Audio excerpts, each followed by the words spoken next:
Queridos, eu começo falando, não é claro, nosso tema é finanças e empreendedorismo. E eu tenho a ousadia de falar desse assunto porque, ainda que a Bíblia não é um livro escrito com o objetivo de orientar financeiramente, não foi escrito com esse objetivo, como também não foi escrito, a Bíblia não foi escrita com o objetivo de falar sobre os dinossauros. Não é? Você não vai encontrar explicação sobre uma série de assuntos, porque o objetivo da Escritura está bem definido em cada texto. Como, por exemplo, o texto de Gênesis não tem o objetivo de explicar sobre a origem das espécies especificamente, mas a origem do pecado, em especial a origem de Israel. Então, a Bíblia, ela traz orientações que têm um objetivo definido pelo próprio Deus, e esse objetivo é satisfatório, não deixa nada a desejar. Mas a Bíblia traz as informações, sim, da administração financeira.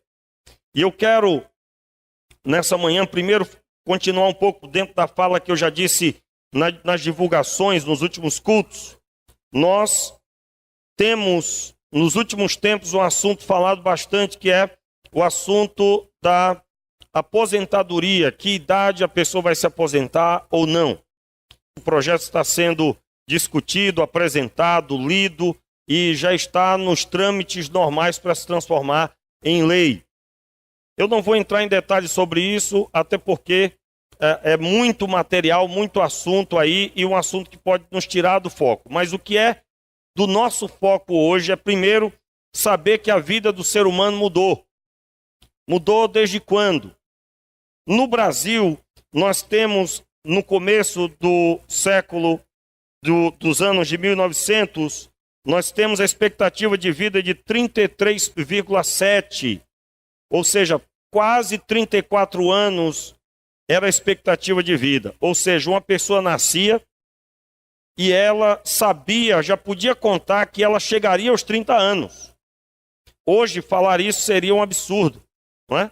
Um absurdo por quê? Porque dos anos 40 aos anos, o ano de 2014, a leitura que foi feita pelo IBGE das informações é que mudou completamente a visão. A expectativa de vida contada no ano de 2014, eu não tenho aqui ano de 2017, porque, é claro, você sabe, as leituras do IBGE é a cada 2 anos, 3 anos, mas a expectativa é de 75,4, ou seja, pouco mais de 75 anos. E aí você vê as decisões, o alvo, né, do projeto, do novo formato da aposentadoria, buscando mudar a idade. E é uma idade maior. Se era 60, vamos colocar para 65.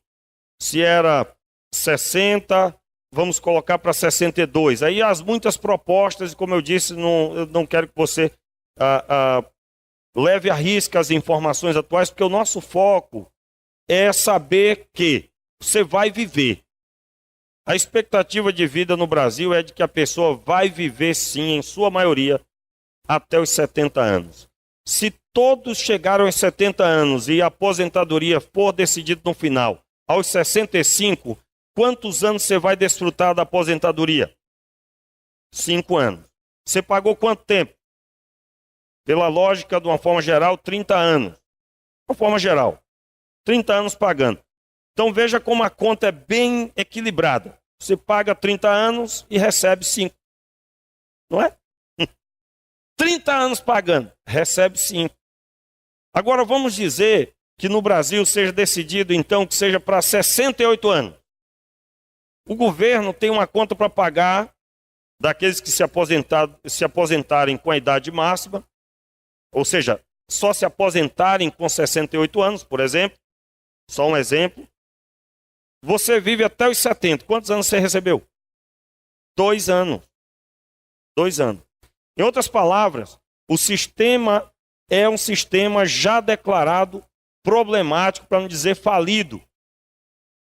Eu citei aqui o presidente dos Estados Unidos, o Donald Trump.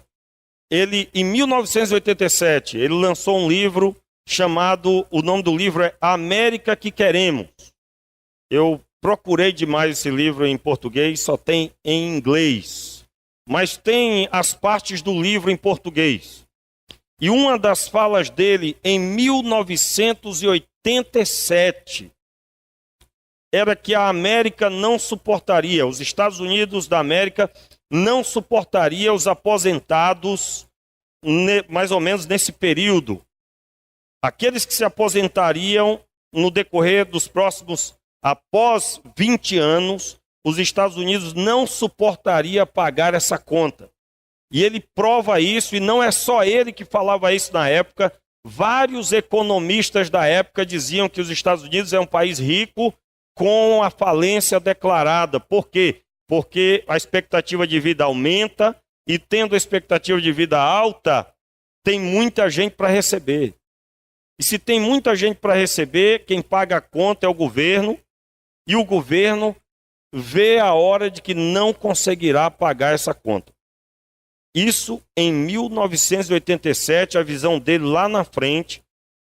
Depois que você lê um pouco sobre a visão dele, eu não estou aqui tomando partido dele como pessoa, você pode não concordar com o formato dele, ele não é um crente, ele não é um servo de Deus, ele tem um formato extremamente difícil, isso aí todo mundo já viu na TV, mas eu estou falando dele empresário, uma pessoa técnica, que em 1987 já estava falando de algo sobre a América. E aí a pergunta que eu fiz aqui, eu acho que foi num culto de domingo à noite. Se isso nos Estados Unidos, e piorou, tá, irmãos? Atualmente é pior a visão dos Estados Unidos quanto a ter condições de pagar a conta. Não só da aposentadoria, mas também do sistema de saúde. Muito bem. Se isso é assim no país considerado que já foi a maior potência do mundo financeira, se isso é assim lá, e o Brasil? E a nossa nação, irmão? Em outras palavras, a proposta dele, e eu quero que você me ouça com muito respeito, e que você, antes de falar mal, se você for falar mal, por favor, leia primeiro. Primeiro leia. E aqui eu quero dizer para você um tema de um livro. O tema do livro é escrito pelo Donald Trump e o autor, agora me deu branco aqui do nome dele, mas é o autor do livro Pai Rico, Pai Pobre. Quem já ouviu falar do livro Pai Rico, Pai Pobre? Excelente, né? Excelente. Aconselho os pais lerem, e você vai querer que seus filhos, inclusive já tem uma versão para criança, para adolescente, aliás. Então veja bem, os dois escreveram um livro, o nome do livro é Por que Queremos que Você Fique Rico? Os dois estão na capa e o tema é Por que Queremos que Você Fique Rico? Eu já li o livro todo. E uma informação, irmãos, que eu quero deixar com você, esse tema assusta os crentes. Por que queremos que você fique rico? Opa, está repreendido. É ou não é? Está repreendido. Ficar rico, ambição. Eu quero lembrar aos irmãos que nós não podemos ler só a Bíblia. A Bíblia é a nossa base número 1, dela não diferimos nada, não saímos, não nos afastamos em nada. Mas nós temos que estudar outros assuntos, e esses assuntos só vão nos levar a glorificar ainda mais o Senhor na sua palavra. Preste bem atenção. No livro, ele levanta essa questão do América falida, já é decretado a falência quando aumentar, e já está acontecendo isso, aumentar o número dos aposentados. E eles lançaram esse livro para o mundo, é claro, mas eles citam a casa deles, que é os Estados Unidos, e eles dizem o seguinte: nós queremos que você fique rico, porque somente quem tiver dinheiro poderá sustentar sua própria vida.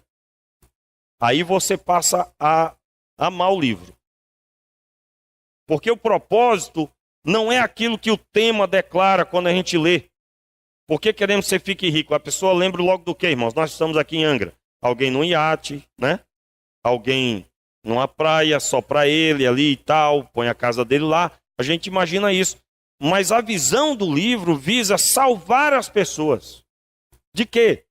De não ter condições de ter uma velhice digna, que possa pagar pela saúde, que nos Estados Unidos é tão caro e é tão boa. É caro, mas é boa.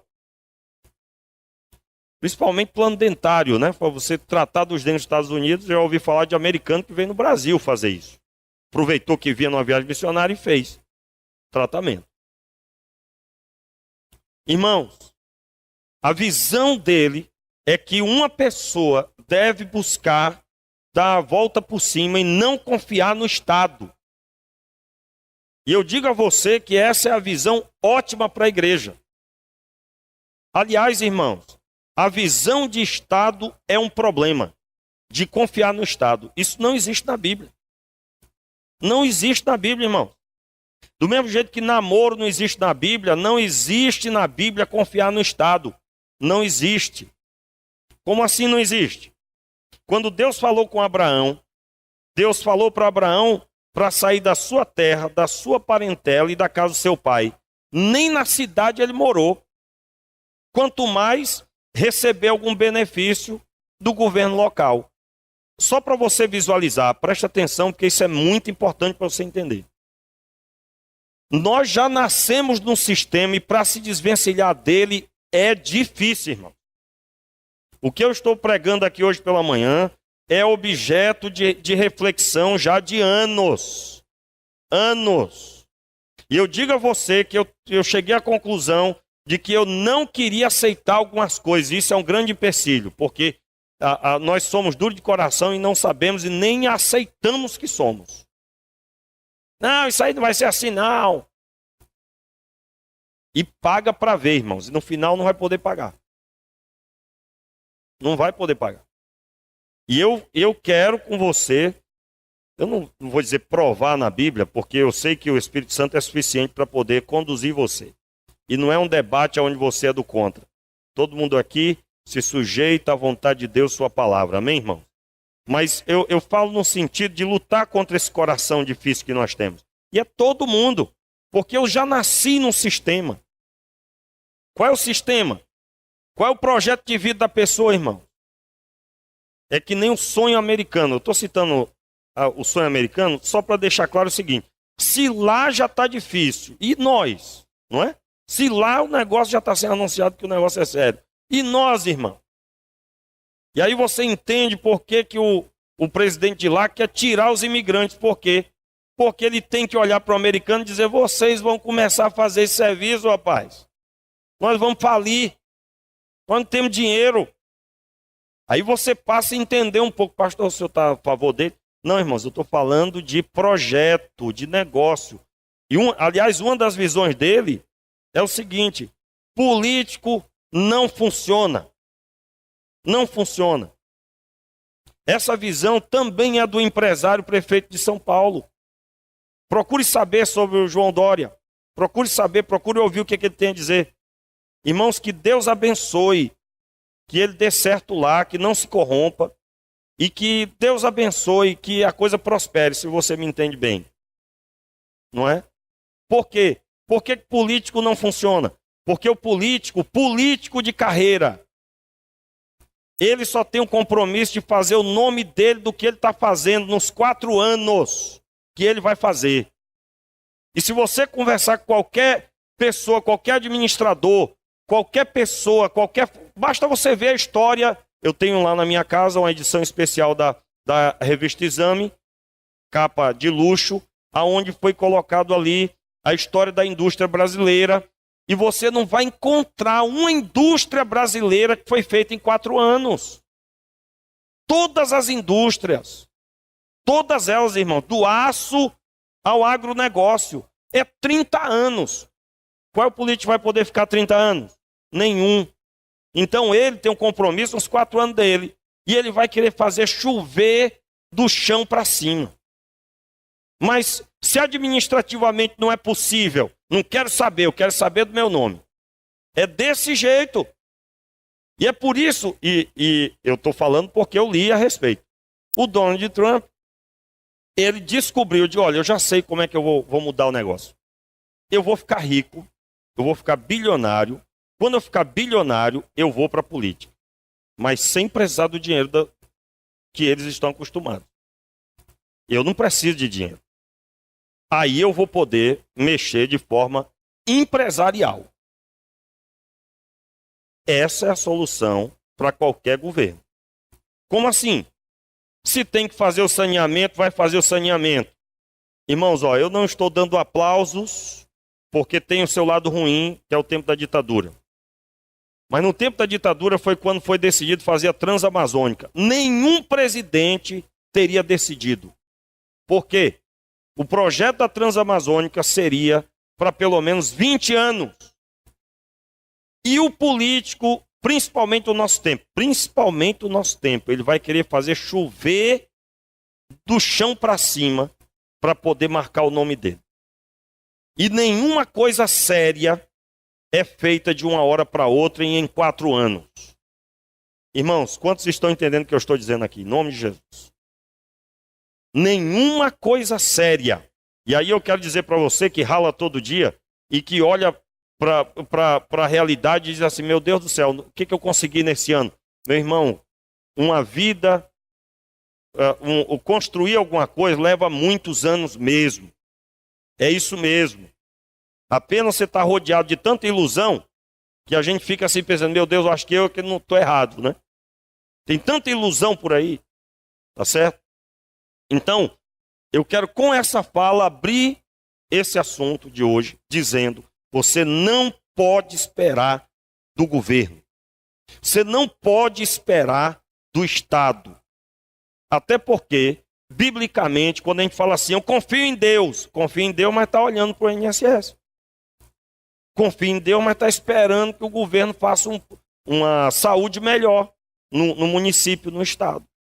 Veja bem, eu estou dizendo para você que, biblicamente, o Abraão não estava conectado a um estado. Ele não estava conectado a um governo. Ele estava conectado com Deus. E ele tinha condições de prover para a sua vida, para a sua família e para a sua descendência. E aí eu quero já cortar aqui uma coisinha muito séria.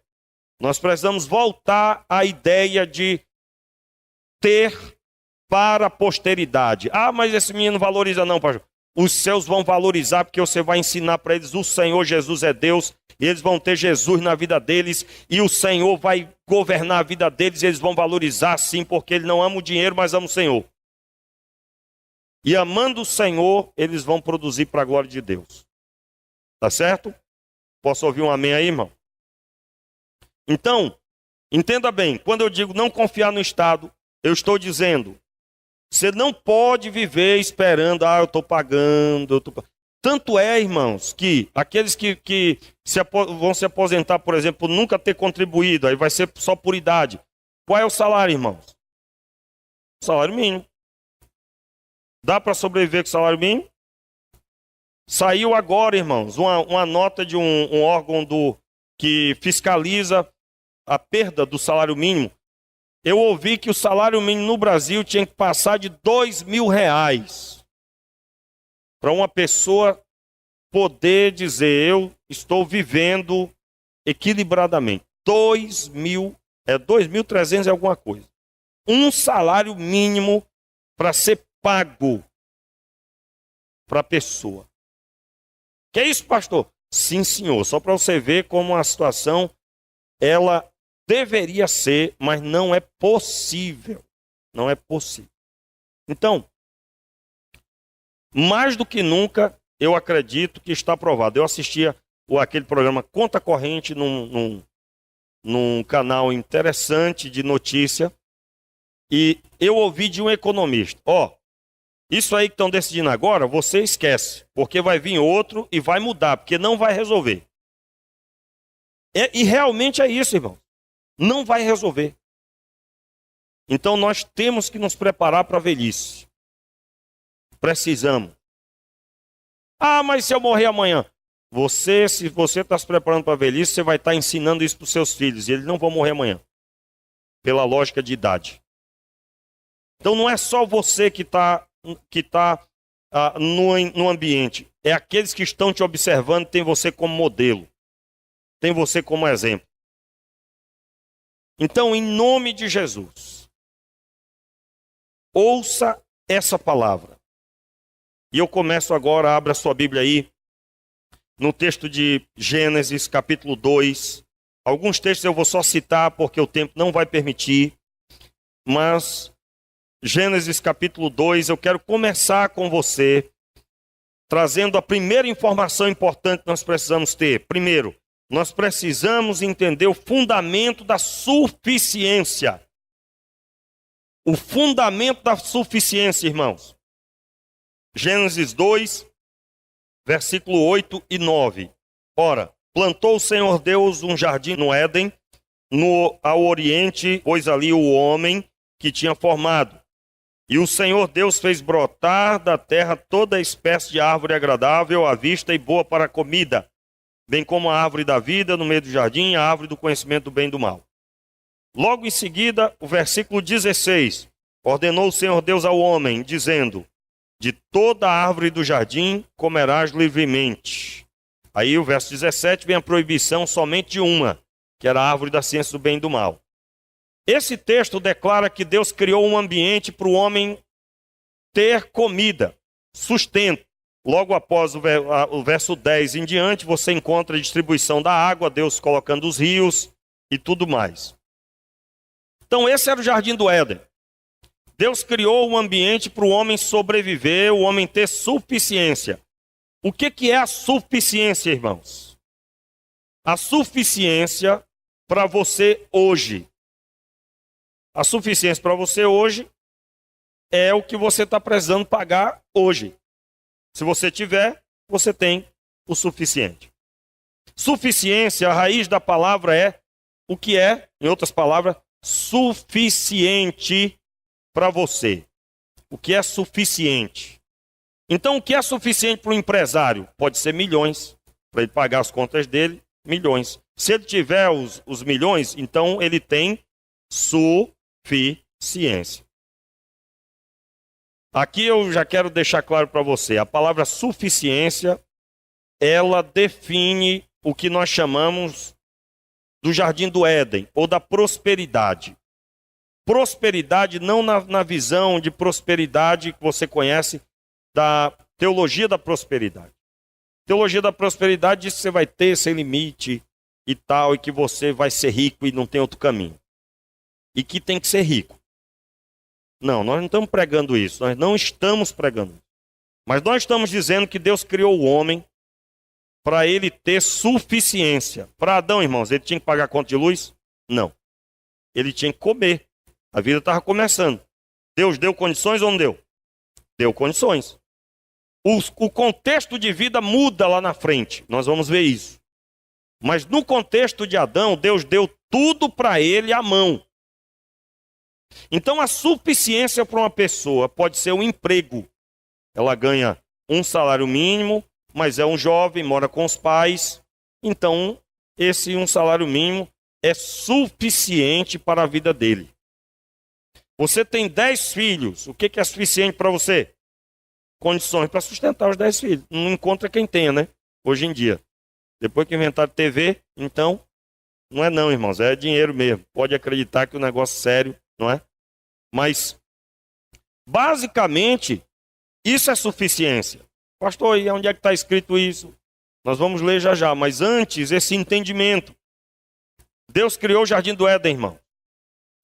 O Jardim do Éden é um modelo de suficiência. O que é suficiência para Deus? Condições de vida, de alimentação. Então, se alguém não tem... Ih, pastor, mas Paulo não teve, ele passou fome. Ele passou fome a vida inteira? Paulo passou fome a vida inteira, irmãos? Não. Nós podemos passar momentos difíceis, mas não a vida inteira. Não a vida toda. Se for a vida toda ou a maior parte da vida, tem alguma coisa errada. Muito bem. Qual é o outro texto? O Éden significava não só suficiência, mas significava o trabalho de liderança. Capítulo 1, versículo 26. Você já conhece o texto? Então disse Deus: façamos o homem à nossa imagem, conforme a nossa semelhança, domine ele sobre os peixes do mar, sobre as aves dos céus, sobre os animais domésticos, sobre toda a terra, sobre todos os répteis que se arrastam sobre a terra. Para poder dominar sobre toda essa amplitude de tarefas, dava para fazer, irmãos, deitado, dormindo? Não. Não dava para fazer isso assim. Tinha que trabalhar. Pastor, mas o trabalho não é fruto do pecado? O cansaço é fruto do pecado. Os abrolhos e espinhos na terra é fruto do pecado. Aí sim, ter que lavrar a terra, porque não era preciso, claro, você já sabe. Capítulo 3, aí a partir do versículo, o verso 17 mesmo. O homem disse: porque deste ouvido à voz da mulher, e comeste da árvore que te ordenei que não comesse dela, maldita é a terra por tua causa. Em fadiga comerás dela todos os dias da tua vida. Ela produzirá também espinhos e abrolhos, e comerás da erva do campo. Só até aí por enquanto. Olha só. Deus criou um sistema. O homem se afastou de Deus, está aí no comecinho do capítulo 3. Ele agora não tem mais essa suficiência. Por quê? Porque suficiência, irmão, somente na presença de Deus. Antes do pecado, qual era o ambiente? Deus sobre os dois, sobre Adão e Eva, e automaticamente sobre a família. Deus sobre a família. Então você quer ter suficiência na sua vida, o primeiro passo é ter comunhão com Deus. Você tem que ter comunhão com Deus. E como é que é essa comunhão, pastor? Relacionamento. Ah, mas o que mais? Relacionamento, irmão. Olhe lá para o começo do capítulo 2. Leia depois. Adão ouvia a voz de Deus. Deus falava com Adão. Então esse relacionamento, ele gera ambiente para o casamento. Você pode ouvir também um estudo que foi ministrado aqui para os jovens. Lá nós falamos sobre casamento. E o fundamento para conseguir um casamento é ouvir a voz de Deus. Tem que ouvir a voz de Deus. Tem que estar na presença de Deus. Não vai inventar de constituir família longe de Deus, que não vai dar certo. Então Adão estava na presença de Deus. E estando na presença de Deus, havia também a suficiência. Irmãos, olha que princípio forte. Quando Deus chama Israel para sair do Egito, eles estavam escravizados. Lá não tinha suficiência. Não tinha. Primeiro que eles comiam para poder trabalhar para os outros. Não tinha visão de futuro, não tinha visão de nada. A suficiência traz visão de futuro. O Jardim do Éden era o lugar para as famílias crescerem e espalhar-se sobre a terra. Você sabe que está no verso 28 do capítulo 1, que eles deveriam se multiplicar. Ali é o ambiente de Deus, sem pecado. E nós estamos observando esses princípios para entender que Deus nos criou com o ambiente que Ele idealizou para ter suficiência. Se você não tem suficiência, tem alguma coisa errada. Tem alguma coisa errada. Você tem que mudar de administração, você tem que rever princípios. E é o que nós estamos nos propondo de analisar com você isso. O curso de finanças vai falar mais tecnicamente do que os textos bíblicos, mas vai falar mais tecnicamente sobre dinheiro e você vai fazer esse curso. Muito bem. Então, eu já entendi que o Éden é lugar de suficiência, o Éden é lugar de liderança, de trabalho, e já desconstruímos a ideia de que trabalhar está conectado com a coisa, com o pecado. Não, o cansaço sim. E aí vem por que a terra teria que produzir espinhos e abrolhos. Eu gosto mais da tradução da Bíblia de Jerusalém, que diz: a terra produzirá espinhos e ervas daninhas. Literalmente, plantas que vão causar dano. Ervas daninhas. Por isso que planta o milho, vai ter que pastorar o milho, vai ter que olhar o milho. Vai ter que ir lá para limpar o milho, porque senão o mato que cresce primeiro vai impedir a plantação. A maior parte das culturas, das plantações, ela não sobrevive ao mato, ao capim, né, como alguém pode dizer, que é um termo indígena para uma hortaliça fina. Então, cresce e cobre. O próprio Jesus disse isso na parábola do semeador. Se plantar no meio de espinhos, os espinhos vão vir sufocar. Sufoca por quê? Porque cresce mais rápido. Você sabe, eu quero já deixar esse princípio com você. Jesus, nas suas parábolas, ele estava contando da vida cotidiana. Ele pegava exemplos cotidianos para poder o povo entender as coisas do reino. Então, o povo que sabia bem sobre plantação, entendia, opa, plantar semente em meio de espinho, ninguém faz isso.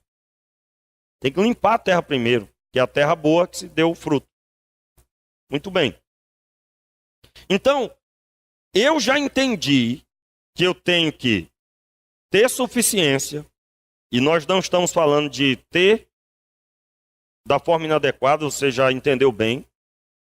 Ter suficiência e eu tenho que trabalhar. Isso aí está tudo claro desde o princípio antes do pecado. Eu estou em Cristo. Isso tem que ser aflorado, irmãos.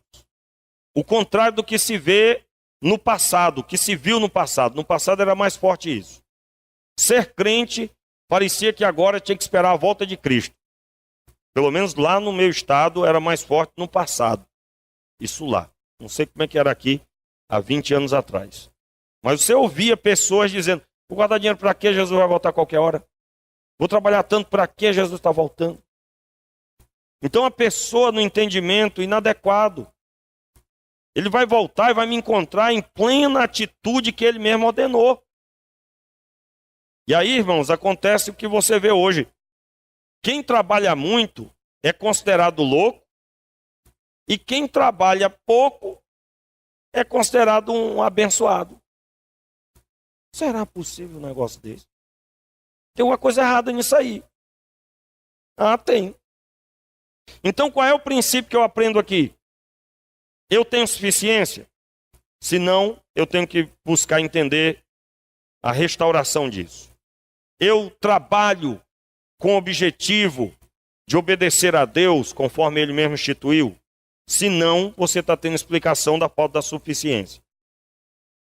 Depois, após a queda do homem, conforme vimos, o homem, agora a terra muda, e o homem agora é expulso desse lugar de suficiência.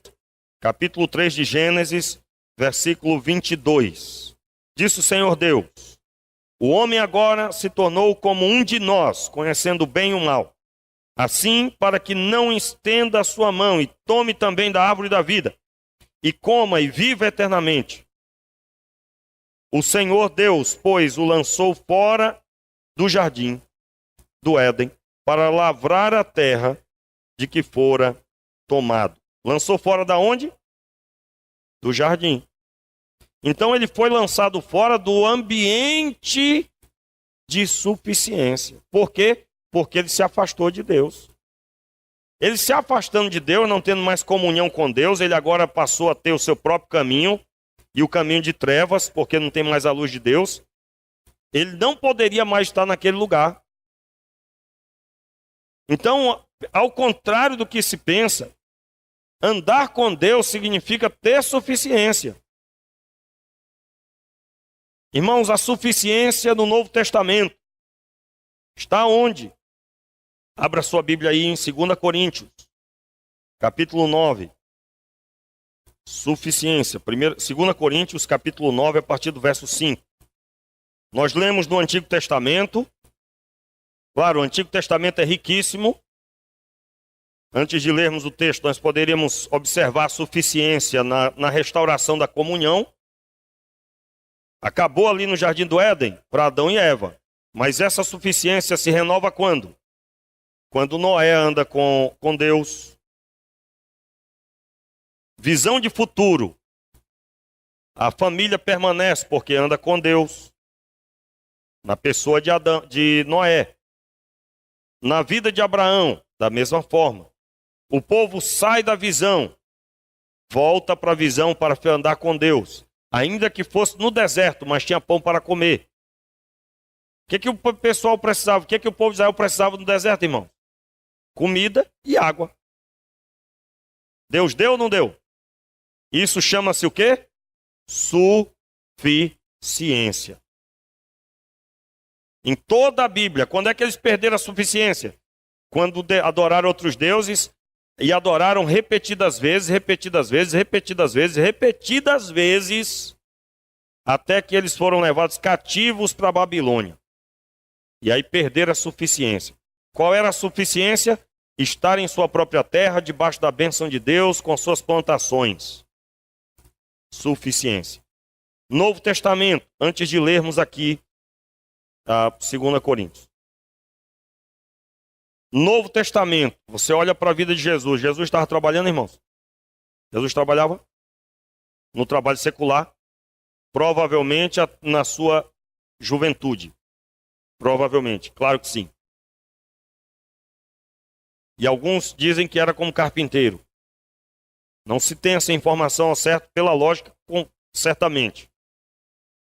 Porém, ele estava em plena comunhão com o Pai. E no pleno trabalho do Pai. Haveria o quê? Suficiência. Essa suficiência era através da multiplicação dos pães, porque era o que eles precisavam ali. Irmãos, em nome de Jesus, que a visão da suficiência entre no seu coração. Diga amém, meu irmão. Se você está precisando, está pregando lá, como era o caso de Jesus, ele estava pregando para uma multidão muito grande. E ele precisava só isso, pão para comer e peixes, era o que eles tinham. Então Deus fez o quê? Multiplicou. Multiplicou os pães. E para pagar as contas? Pedro chegou e disse, aliás, Pedro nem fala nada, né? Jesus diz, pega a tua vara, vai e pesca. Tu vai encontrar o valor para pagar o meu imposto e o seu. E ele foi, e Deus deu do jeito que Jesus disse. Aquilo ali é o que, irmãos? Suficiência. O que eles precisavam? Era pagar o imposto. Suficiência. Então, no Novo Testamento dos Evangelhos, nós poderíamos passar amanhã aqui listando. Onde é que está a suficiência? E aí eu digo para você, meu irmão, em nome de Jesus, seu comércio lá. Já quero ministrar em nome de Jesus sobre a sua vida. Qual é a suficiência para quem é vendedor? Vender. Porque você foi contratado para ser um vendedor ali. E onde é que você vê a suficiência? Está na Bíblia isso, pastor? Tá. Tudo que vinha à mão de José prosperava. Prosperava. Prosperava por quê? Porque ele, escravo, olha só, o homem era escravo, irmãos. E foi dado a ele, por exemplo, o jardim lá da casa. Aquilo lá tinha que dar certo. Quem é que comanda as plantas? Deus. Quem é que estava ali? Servo dele. Precisava de quê? De suficiência. Então Deus vai agir pela comunhão para que aquilo que ele precisa, que ele foi proposto fazer, dê certo. E é da vontade de Deus que você seja excelente no seu trabalho. É da vontade de Deus. Aliás, tem os textos do Novo Testamento, são poucos. Nas cartas de Paulo você vai encontrar muita informação sobre trabalho. E em resumo, você tem que ser excelente. Então, o vendedor, ele está ali para vender. E dentro da honestidade, dentro da luz de Deus, Deus vai prover ele executar bem a tarefa dele. Nós estamos falando de riqueza? Não, nós estamos falando de suficiência. E se o Senhor quiser que você faça que nem um irmão lá de Manaus, um empresário, que sustenta tantos missionários e tantos seminaristas, Deus vai te dar centenas e milhares de reais, porque para você, no caso daquele irmão lá de Manaus, esqueci o nome dele agora, mas aquele irmão lá de Manaus, a suficiência para ele é o que, irmãos? aquele volume de dinheiro para pagar tantos seminários de seminaristas e tantos missionários. Aí chega alguém do lado de meu Deus, é muito dinheiro na mão de um homem desse. Será que ele não tem? Esse homem é rico? Irmãos, Deus destinou para aquele homem essa missão. E para ele Deus vai dar suficiência. A suficiência é aquele dinheiro. E aí eu sei que sua mente já está se abrindo. Você tem filhos? A suficiência para você Deus vai te dar. E a suficiência de quê? De prover condições de vida para esses meninos. Para essas crianças. Claro, o princípio se dá como? Comunhão, presença de Deus, o Senhor está no controle. E automaticamente Ele vai prover ambiente. Suficiência. E aí eu já estou dizendo para você que essa suficiência tem que apontar para a glória de Deus. Senão, irmãos, é riqueza para desfrutar, para meu bem querer. E aí Deus não anda junto com isso. Vamos lá? Vamos ler o texto? 2 Coríntios, o verso 6, desculpe, irmãos. E digo isto, que o que semeia pouco, pouco também ceifará. E o que semeia com fartura também ceifará. Cada um contribua segundo propôs no seu coração, não com tristeza ou por necessidade, pois Deus ama a quem dá com alegria. Todo mundo conhece esse texto, né? Verso 8. E Deus é poderoso para fazer abundar em vós toda a graça, a fim de que, tendo sempre, repita, a fim de que tendo sempre, mais uma vez, a fim de que tendo sempre em tudo toda suficiência, abundeis em toda boa obra. O texto deixa claro, aqui está falando de dinheiro.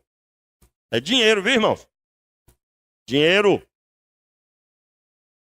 Qual é o erro aqui? É interpretar esse texto dizendo que ele vai me garantir que eu vou ter muito dinheiro e eu vou ter muito dinheiro. O texto é claro. Deus vai fazer abundar toda suficiência. Vá traduzir a palavra suficiência. A palavra suficiência é R$1 milhão para quem tem, que Deus instituiu que vai ter aquele desafio. É R$100 para quem Deus instituiu que é aquele desafio. Isso é suficiência. Qual é a visão do mundo? Suficiência é R$1 milhão, 100 milhões, 1 bilhão. Ou seja, quanto mais ter, melhor. Isso é suficiência lá. Na palavra, suficiência é o que eu, na comunhão com Deus, Deus me colocou como um desafio e Ele suprirá. E Ele abençoará. Para alguns serão grandes somas, que serão instituídas debaixo da orientação de Deus. Irmãos, em nome de Jesus, se aqui tiver alguém que vai ser um empresário, que a missão de Deus, pastor, fui chamado. Para quê? Para ser empresário. E Deus colocou no meu coração que a minha empresa vai crescer tanto, que eu vou sustentar missionário. E eu vou investir no reino, porque é essa missão que Deus me deu. Isso é bíblico ou não é, irmãos?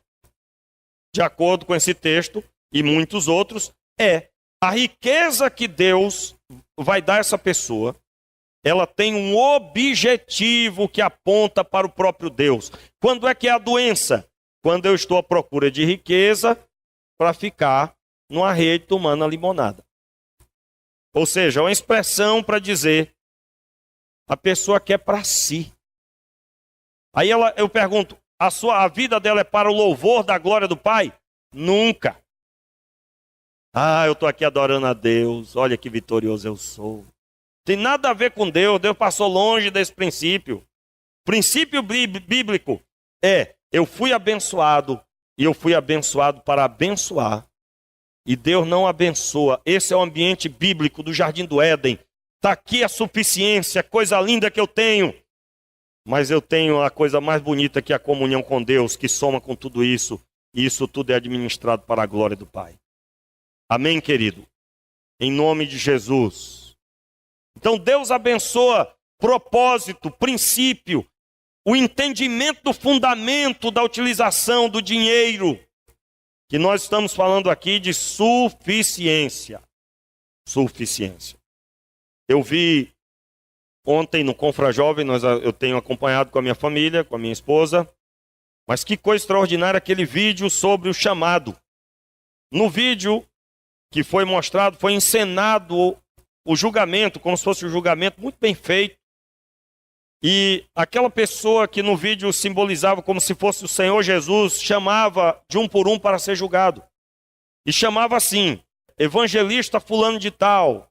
Aí a pessoa aparecia e ela corrigia. Não, evangelista não, eu sou um contador. Eu sou um contador. Corrigiu e corrigiu. Não, senhor, eu sou um contador, fui um contador a minha vida inteira. Aí mostrava a imagem dele fazendo contas numa mesa. Aí aquele que representava o Senhor Jesus disse, não, você era para ter alcançado tantas milhares de pessoas. Se tivesse ouvido a minha voz, se tivesse andado ouvindo a minha ordem, você era para ser um evangelista. Aí veio outro, que era um pastor, e ele chamou como contador. Você, contador fulano. Não, senhor, eu fui um pastor. Não, você era para ter sido um contador. E aí, nessa parte eu não consegui pegar, porque alguma coisa tirou minha atenção na hora. Mas ele falava alguma coisa sobre, se você tivesse sido contador, você teria auxiliado pessoas, ou duas pessoas especificamente, que teriam impactado na área financeira. Veja bem o chamado. Aí veio uma senhora, ela como que dizendo, eu não fui uma missionária, eu não fiz grande coisa, eu só criei os meus filhos, os meus 3 filhos. E aí o Senhor disse para ela, essa era a sua missão. E você desempenhou muito bem, você criou muito bem os 3 filhos. E eles 3 impactaram a vida de 150 e poucas mil pessoas. Irmãos, que vídeo impactante. Impactante, fortíssimo, porque ele remonta a uma realidade aonde no nosso tempo, quando nós falamos assim, fazer a obra de Deus, a pessoa imagina, missionário é o pastor. E todos os homens de Deus, que foram grandes homens de Deus, por trás deles, por exemplo, John Wesley, a mãe dele criou uma penca de menino, era muito filho. Mas meus amigos, meus irmãos, ela criou aos pés do Senhor de tal forma essas crianças. E dali saiu um grande evangelista. Então ser mãe, tão desprezado quando falamos assim, né? Parece que ser mãe não é uma grande coisa. É uma grande coisa. Por quê? Porque é a obra de Deus e Deus vai dar suficiência para isso. E no futuro, essa criança, a mãe que ralou tanto, que cuidou tanto, essa criança pode ser o presidente do país e vai ser o presidente que vai pôr a solução. E vai ser um pastor diferente, e vai ser um homem de Deus, vai ser uma esposa maravilhosa, vai ser um homem de Deus, uma mulher de Deus, vai ser uma esposa excelente, e sendo esposa excelente do lado de um homem com um grande desafio, fez a soma certa para mudar a história de uma nação inteira. Meus irmãos, então, nós estamos falando aqui, que é muito sério, e aí a coisa séria, irmão. De acordo com o que nós estamos ouvindo aqui, do meio do povo de Deus é para sair sustento para muita obra de Deus. Mas por que não sai? Porque esses princípios são ou não conhecidos, ou esquecidos, ou até desprezados. Aonde eu creio, irmãos, o diabo, as trevas, idealizou um pensamento de que ser crente é ser uma pessoa com a Bíblia na mão e ter uma vida de oração. Eu estou aqui falando com todo respeito a ter uma vida de oração e a Bíblia na mão. Você está entendendo o que eu estou dizendo? A questão não é essa, a questão é qual é a missão que Deus te chamou. Se Deus me chamou para ser um pastor, eu tenho que ser um pastor excelente. Se Deus me chamou para cuidar dos filhos, eu tenho que ser excelente. E isso vai somar com a obra de Deus em tantas áreas. Deus, quando colocou você para uma missão e colocou para o seu irmão aí do lado, A soma dessas duas missões vai idealizar um projeto único do Deus Todo-Poderoso que tem a visão global. Ele tem a visão global, irmãos. E eu estou dizendo em nome de Jesus, de acordo com o que nós acabamos de ouvir. Se Deus colocou no seu coração que você vai ser um empresário, mas um empresário cheio do Espírito. Um empresário que anda com Deus como Adão andava. Um empresário que vai dar um chute na serpente. Um empresário que vai ouvir a voz de Deus, se Deus quiser ir com você ao mais alto dos negócios, com o objetivo da glória. Eu acredito que isso foi feito na vida do dono daquela empresa de pasta de dente, que ouviu a voz de Deus. Ele ouviu a voz de Deus de forma tal que chegou a dar para Deus muito mais de 10%. Os irmãos conhecem a história. E tantos outros empresários, como eu citei agora, esse de Manaus. Acontece que nós não cogitamos essas possibilidades. Nós não cogitamos. E quando alguém pensa em ter dinheiro, isso não é pecado. Aliás, pecado é amar o dinheiro. E amar o dinheiro é muito simples, irmão. Entender. Tudo que nós amamos, nos entregamos. E quem se entrega ao dinheiro é dominado pelo dinheiro. Isso aí é pecado. Mas o dinheiro não é o problema. O problema é o amor ao dinheiro, ser dominado por ele. E a proposta da palavra de Deus é que eu entenda o que está aí no versículo 8. E Deus, que é poderoso, Deus é poderoso para fazer abundar em vós toda a graça. Mas é poderoso mediante ao quê, irmão? Verso 7. Repita. Cada um contribua segundo propôs no seu coração. Não com tristeza ou por necessidade, pois Deus ama quem dá com alegria. Muito bem. E aí sim, e Deus é poderoso para fazer abundar em vós toda a graça, a fim de que tendo sempre, essa não é a realidade, a fim de que tendo sempre, em tudo, toda a suficiência, abundeis em toda boa obra. Veja bem, abundeis em toda boa obra, ou seja, essa suficiência, esse recurso que não vai faltar, tem o objetivo da obra, a boa obra, e os versículos anteriores expressam quais são. O reino, investir no reino. Uma criança um dia perguntou para a mãe dela, como é que aquele dinheiro que o pessoal põe ali na frente chegava no céu? E a mãe ficou pensando, meu Deus do céu, como é que eu explico isso? Aí ela disse, meu filho, esse dinheiro vai ser investido para sustentar a obra de Deus, os missionários e tudo. E a pregação do evangelho vai ser realizada, as pessoas vão se converter e elas é que vão subir para o céu. Então o dinheiro ele é transformado. Ele vai ser transformado em alma salva. O estandarte da salvação vai permanecer levantado. E aí ele sobe. Mas se não tem dinheiro? Se não tem suficiência? Como é que faz? Pastor, faz sacrifício. Sim, a Bíblia nos chama a sacrifício. Mas toda vez? Todas as vezes? Então alguma coisa tem que mudar. E eu estou dizendo isso como alguém que está recebendo de Deus esse puxão de orelha. Não sou aquele que está como que recebendo algo que já alcançou 100%. Isso tem impactado a minha vida já há anos. E eu decidi, irmãos, isso vai mudar na minha vida em nome de Jesus. Eu não vou seguir o padrão do qual eu fui idealizado, do qual eu nasci. Eu já cresci num meio onde realidades já estão montadas e que você tem que acabar remando do mesmo jeito. Não é assim, irmãos, em nome de Jesus. E aí eu continuo dizendo a você, o que é que eu tenho que fazer? Eu tenho que adotar a forma bíblica de construir um futuro. Você pode repetir? Adotar a forma bíblica de construir um futuro. Mais uma vez, adotar a forma bíblica de construir um futuro. Eu gostaria de convidar você agora a ler o texto de Provérbios 21. Fique de pé no seu lugar. Provérbios 21, verso 20. E como eu vou construir esse futuro? Eu tenho que adotar o que a Bíblia diz sobre guardar dinheiro. Eu preciso saber o que a Bíblia diz sobre guardar dinheiro. Entenda, Provérbios 21, versículo 20, capítulo 21, vou ler na tradução contemporânea, que diz assim: há tesouro desejável e azeite na casa do sábio, mas o homem insensato o devora.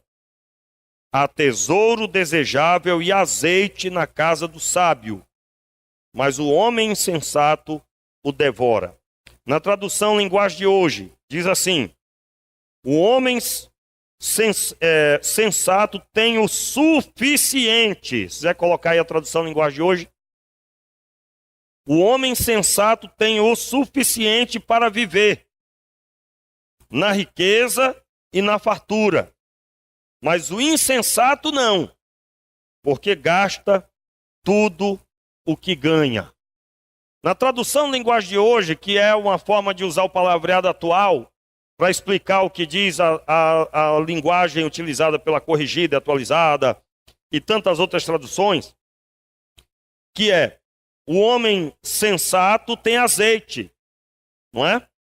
Ele tem azeite, na minha tradução aqui na casa dele tem tesouro desejável e azeite.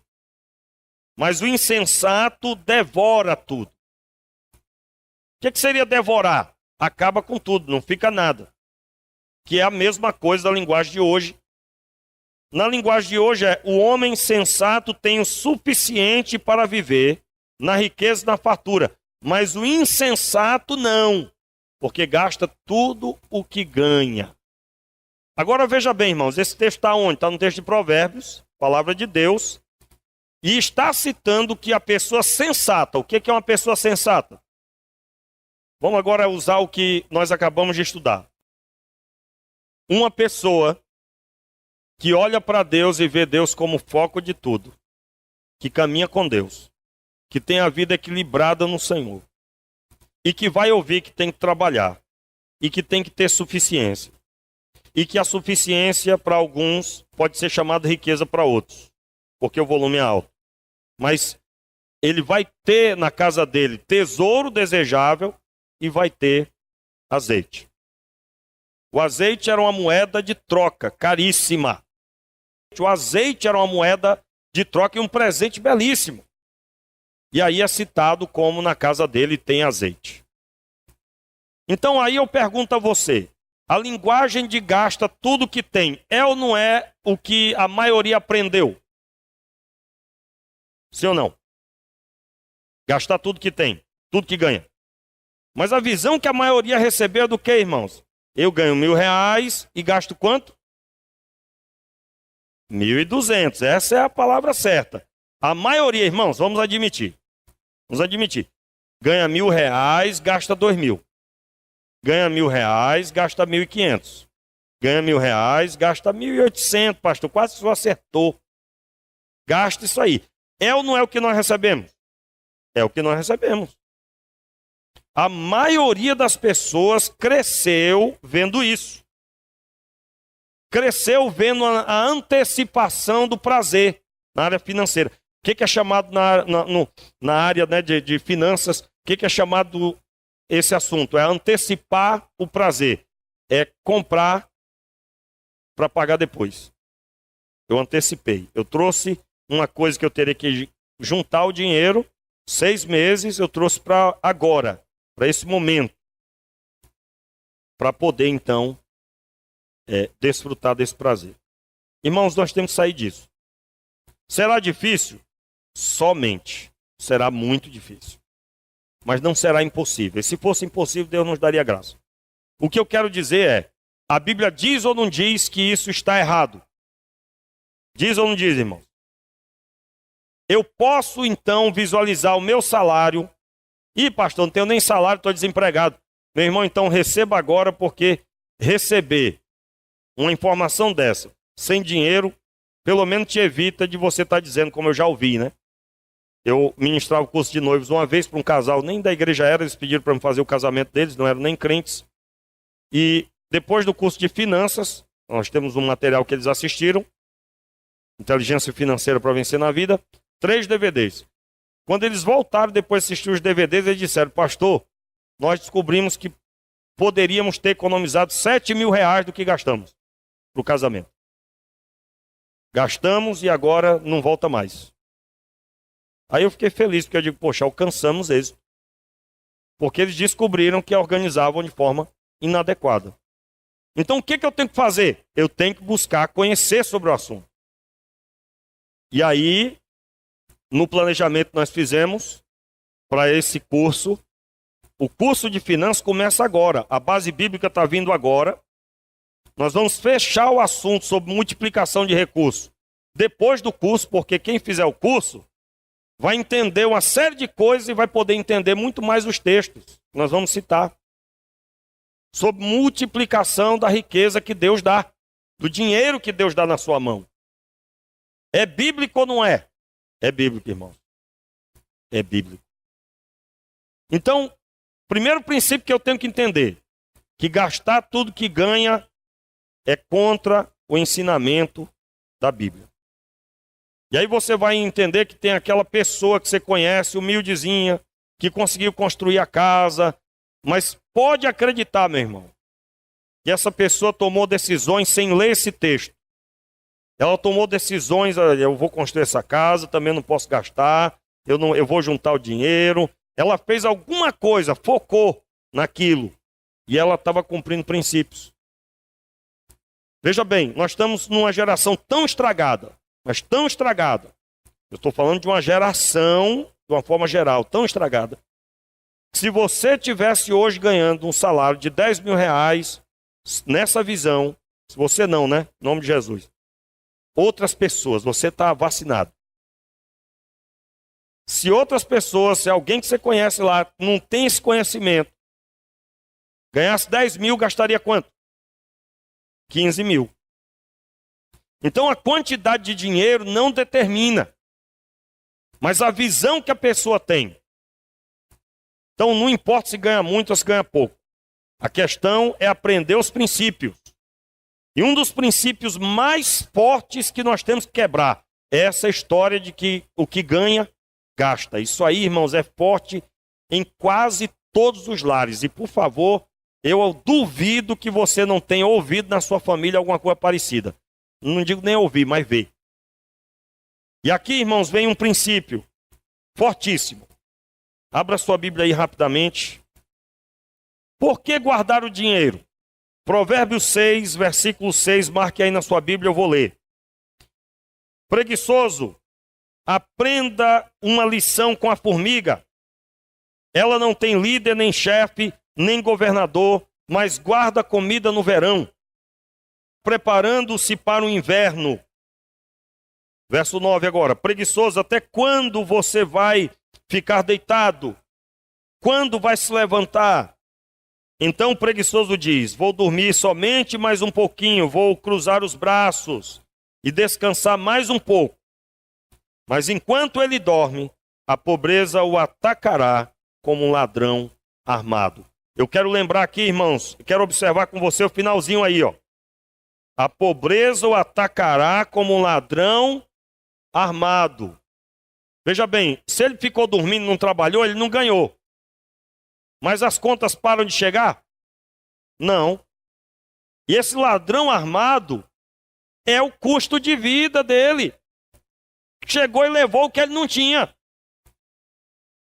Irmãos, está aqui todo o ensino que nós acabamos de ensinar? Está.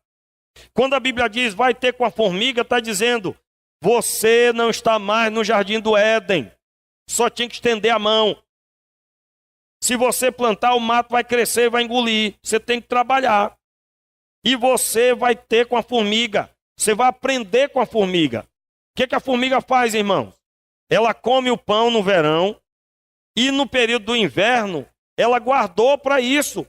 Período que não tem como plantar, ela guardou. Então esse é um princípio de se preparar para o futuro. Financeiramente, como é que eu posso me preparar para o futuro? Guardando dinheiro. Por que nós não podemos falar ainda da multiplicação do dinheiro? Se não tem nem o dinheiro, irmãos. Eu não tenho nem o dinheiro. Eu vou multiplicar o quê? E aí eu vou dizer um princípio muito sério para você aqui agora. Na parábola dos talentos, o que tinha um talento só não fez nada. E o que tinha muito, multiplicou. Vamos olhar aquele texto de uma forma empresarial? Você já notou que até hoje quem tem, multiplica? E quem tem pouco, não multiplica nada? E ainda vai mandado para o inferno. Como assim? O que seria o inferno? A falta do dinheiro, falta do que comer, falta de vestir, falta de tudo. Falando numa visão empresarial, vocês estão entendendo? Irmãos, ó, veja bem. Pastor, mas isso aí não tem nada a ver. Irmãos, Jesus pegou um dia cotidiano de trabalho, onde as pessoas administravam o dinheiro, e explicou sobre o reino de Deus, não é isso? Parábola do talento. Isso significa que ele trouxe para nós qual era a visão de negócio que se tinha na época, porque era o cotidiano das pessoas. Os irmãos estão entendendo o raciocínio? Se era o cotidiano das pessoas, então eu posso pegar ali o que está nas entrelinhas. O foco do texto da parábola dos talentos é falar do reino de Deus. Mas ali como exemplo está o cotidiano de como lidar com o dinheiro. Jesus fala para aquele homem que recebeu um talento, fala para ele que ele deveria então, ao invés de ter enterrado o talento, ele deveria ter entregue ao banqueiro, e eu renunciando todo o entendimento de finanças, e o próprio Jesus falando que o dinheiro tem que ser multiplicado, e se você não quer trabalhar e fazer ele render, não é? Você vai então entregar para quem vai render esse dinheiro. Você vai guardar e vai render os juros. O próprio Jesus diz: eu receberia os juros. Quantos estão comigo? Está escrito na Bíblia ou não está escrito, irmãos? Vai ter com a formiga. Então o que eu vou aprender com a formiga? Aguardar e me preparar para o futuro. Todo ano qual é a crise de todo mundo? IPVA, pastor. Material das crianças, pastor. Hein? IPTU. Todo ano. Se você já tem 40 anos e todo ano você fica agoniado com isso, meu irmão, nós temos que aprender. E eu estou dizendo que é para todos nós isso. Porque eu também nasci nessa cultura. Então o que eu tenho que fazer? Eu tenho que me preparar. Como é que eu vou me preparar? Meu irmão, você tem que participar do curso. Você tem que vir para o curso. Pastor marqueteiro, né? Poxa vida. Irmão, você não sabe como é a luta. Como a gente às vezes... Quem dá estudo aqui sabe. Quantas vezes você tem que deixar de ir até para um lazer com a família para poder preparar um material desse. Preparar esse material que você está ouvindo aqui. E todo mundo que ensina sabe, não é fácil não, meu irmão. E às vezes a pessoa fica em casa e dá uma dó doida. Não é? Então, preste bem atenção. A Bíblia diz que você não pode gastar tudo que tem, que ganha. E a Bíblia diz que você tem que se preparar para o dia mau. Então você tem que guardar dinheiro. Tem que guardar. E aí, eu estou tendo a explicação do porquê que algumas pessoas chegam ao final da sua vida sem ter nada. Porque passaram a vida inteira sem se preparar dessa forma. E eu citei isso aqui, pastores até, que não tem, irmãos, uma casa para morar, meu Deus. Não tem uma casa para morar. Eu costumo dizer que enquanto não termina de pagar não é seu, né? Mas falta 3 parcelas do meu terreno, irmão. Eu vou anunciar aqui daqui a 3 ou 4 meses. Eu sou dono de um terreno, com a minha família. Glória a Deus. E assim foi com um veículo também. Eu agradeci a Deus, ó, agora sou dono. Porque você sabe que se até a última parcela, se você não pagar, você perde. Então, meus queridos, o que eu vou fazer? Terminou de pagar o carro? Vai trocar de carro não, recebi até a correspondência da concessionária. Manda a correspondência, chegou a hora. Conversa. Tenho nem uma casa para morar ainda, como é que eu vou ter outro carro? Vou trocar de carro. Terminar de pagar o terreno e agora tenho que pensar em construir. Eu estou dizendo isso para dizer para você o que eu acabei de dizer, que eu também estou lidando com isso na minha vida. Eu tenho que mudar o meu perfil. Eu não vou ser um robô programado no meio que eu nasci. Meu irmão, em nome de Jesus, há algumas destruições que já estão declaradas, determinadas. Quais são as destruições? A pessoa é da cultura que tudo que ganha, gasta. Ela não guarda nada. Ela não tem nenhuma pretensão de se preparar para o futuro. Ela vai sofrer sim. Que é isso, pastor? O senhor está amaldiçoando, é? Eu digo, não, irmãos, está quebrando princípio. Se está quebrando princípio, eu posso amparar a pessoa? Eu posso enganar a pessoa, irmãos? Tem gente que até engana por aí. Que Deus tenha misericórdia. Porque, irmãos, ai do profeta que não falar a verdade. Existem princípios na Bíblia, nós temos que seguir. Se você não conseguiu até hoje, mas peça a Deus restauração das suas forças para você seguir. E você não abre mão, você não sabe de nada. Deus sabe tudo, então você não vai brigar com Deus. Você vai sujeitar ao Senhor. Amém, irmãos? Para encerrar, o texto diz em Provérbios 24, 27. Olha só o fundamento que nós estamos trazendo. Provérbios 24, 27. Não construa a sua casa, nem forme o seu lar. Se puder colocar na tradução linguagem de hoje, no telão. Todos encontraram? Não construa a sua casa, nem forme o seu lar, até que suas plantações estejam prontas e você esteja certo de que pode ganhar a vida. Tradução revista e atualizada. Cuida dos teus negócios lá fora. Apronta a lavoura no campo e depois edifica a tua casa. Eu fui traduzir, irmãos, a palavra casa nesse texto.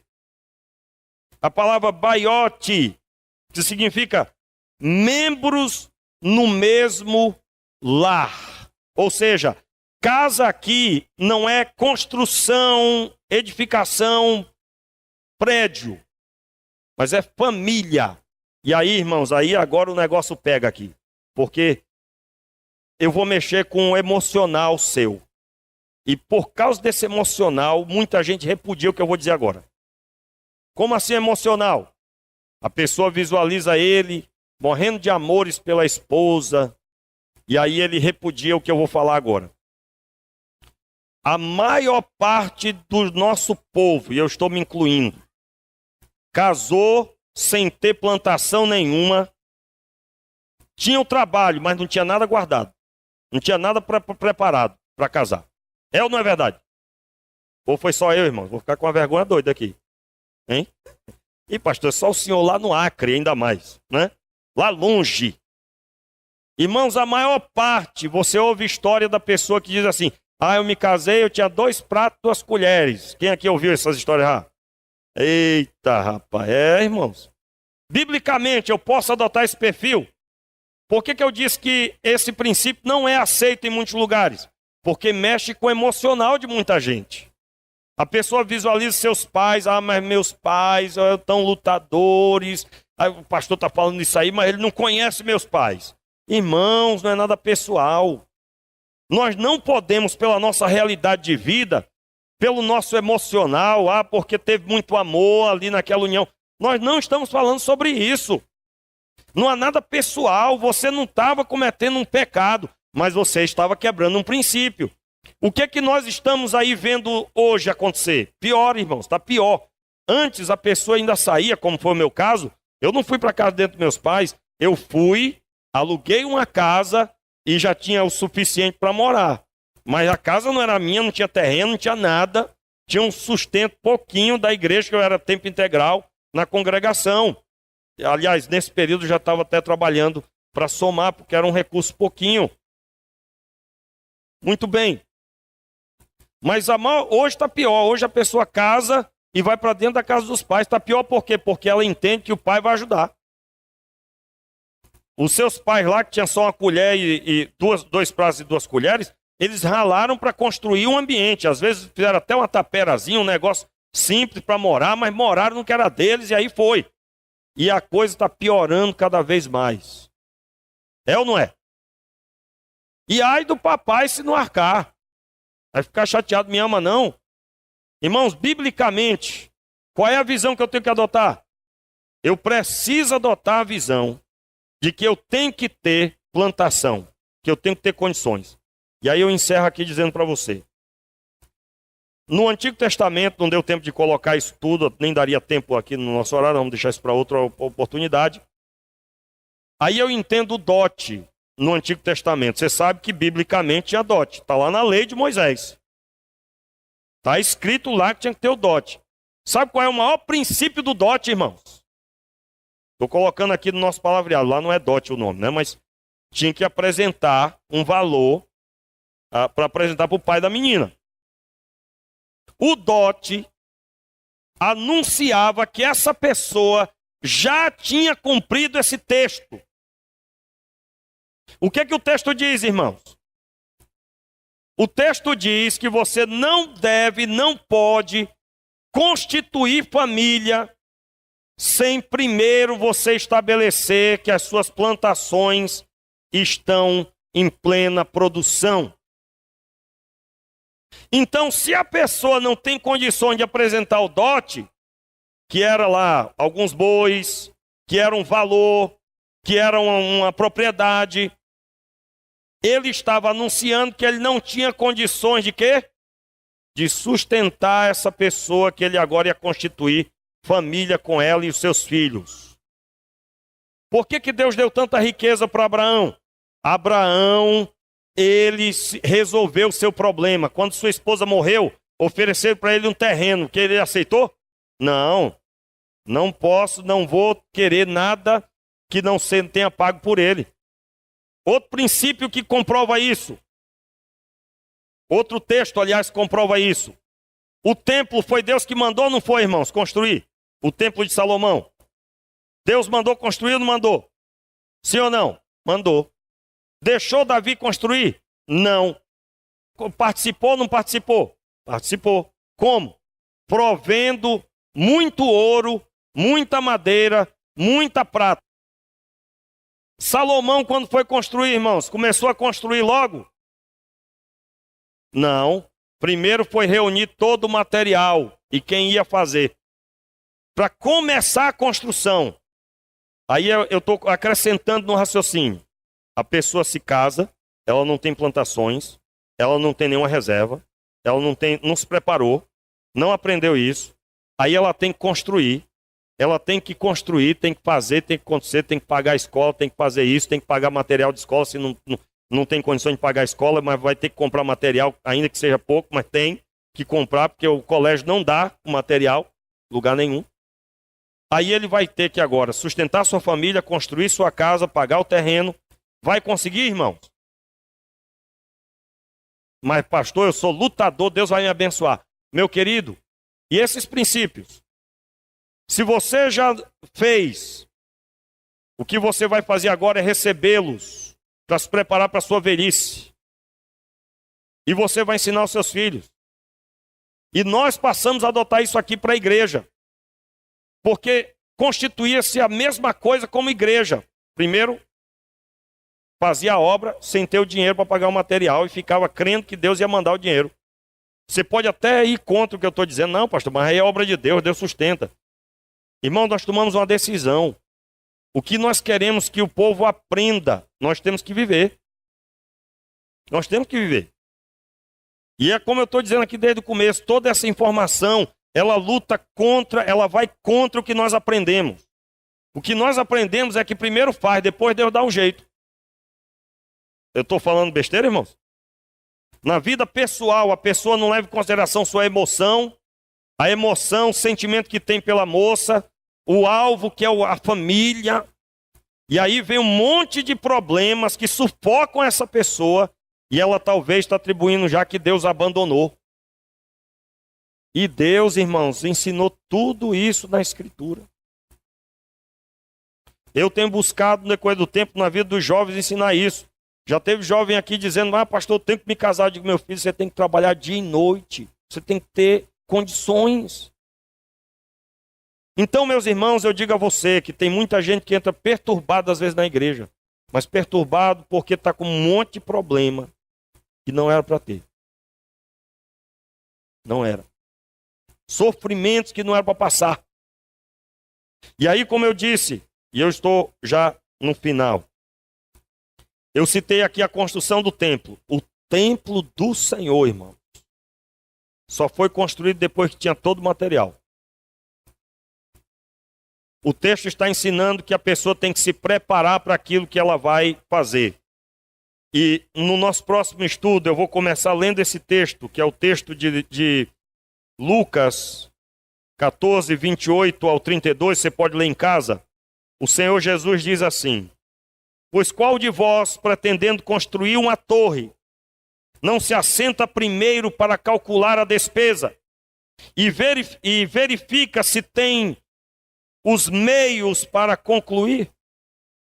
Veja bem, pois qual de vós, pretendendo construir uma torre, não se assenta primeiro para calcular a despesa e verificar se tem os meios para construir? Para que não suceda que, tendo lançado os alicerces e não podendo acabar, todos os que virem zombem dele. Eu pergunto, irmãos.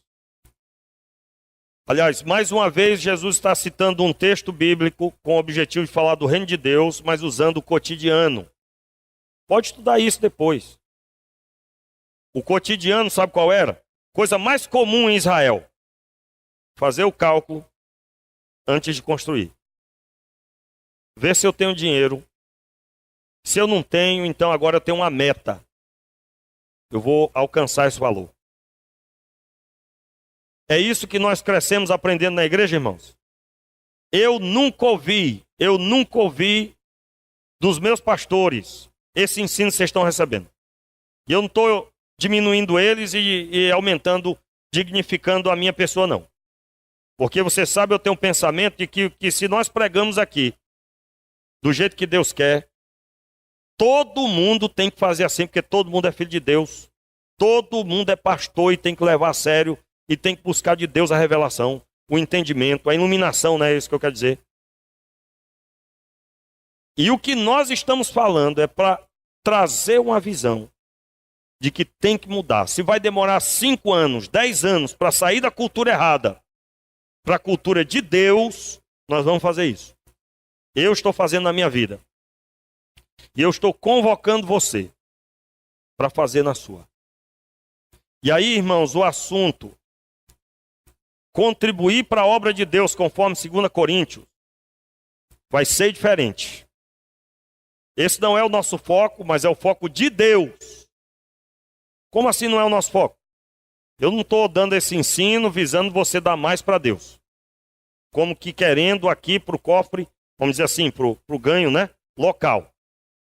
Mas eu estou dizendo para você que é muito maior do que eu estou ensinando. É o ensino do Senhor para a sua vida. Deus deseja que você tenha projetos segundo seus princípios. Para que quando Ele convocar você para entregar mais para Ele, aonde Ele abençoou, também sairá para abençoar. Fique de pé no seu lugar. O que é que você vai fazer? Eu aconselho você. Nós temos várias opções. Eu tenho um áudio, por exemplo, um audiolivro para você ouvir, se você quer saber mais sobre isso. São, se eu não me engano, 4 horas de áudio só. De uma das pessoas mais sérias desse país na área financeira. Como preparação para você. Nós temos material para você ler. Tem livro para você ler. Tem livro ali, por exemplo, Casais Inteligentes Enriquecem Juntos. Tem outros livros de finanças ali no stand também. Comece a ler sobre o assunto. Se prepare para o assunto.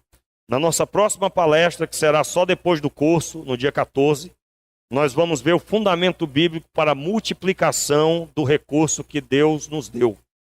O recurso que você guardou sob a ordem de Deus, o recurso que você planejou guardar, projetou guardar, e aí você agora verá o fundamento bíblico de como, o que a Bíblia diz sobre a multiplicação dele. E eu creio que você vai ser muito abençoado como eu tenho sido, no nome de Jesus. Vamos orar, irmãos? Meu Pai, te pedimos misericórdia.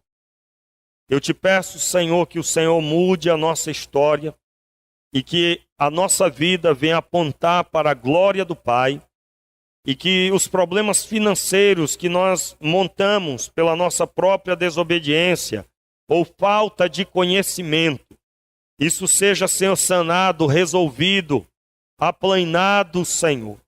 Pedimos, Senhor, que o Senhor esteja tocando no nosso coração, mudando a nossa história, trazendo à nossa vida a Tua luz, e que nós estejamos encontrando novamente o ambiente abençoado, a restauração do Jardim do Éden, que é andar na Tua presença, ouvindo a Tua voz e adotando os princípios da palavra de Deus como regra prática para a nossa vida. Oramos assim, Pai, pedindo que o Senhor levante nesse lugar os homens e mulheres na missão que o Senhor deu, sendo excelentes na área empresarial, na área, Senhor, do trabalho, na área da obra, Senhor, especificamente, se dando a obra diretamente, mas sendo missionários como empresários, se esse é o chamado de Deus, se essa é a obra específica, que o Senhor escolha e esteja ministrando, o Senhor que já escolheu, aliás, esteja ministrando ao coração de cada um que ainda não sabe a missão, e que essa missão seja amplamente desenvolvida e alcançado mais de Ti na terra, para a glória do Teu nome. Amém. Vamos aplaudir o Senhor, irmãos. Glória a Deus. Deus abençoe.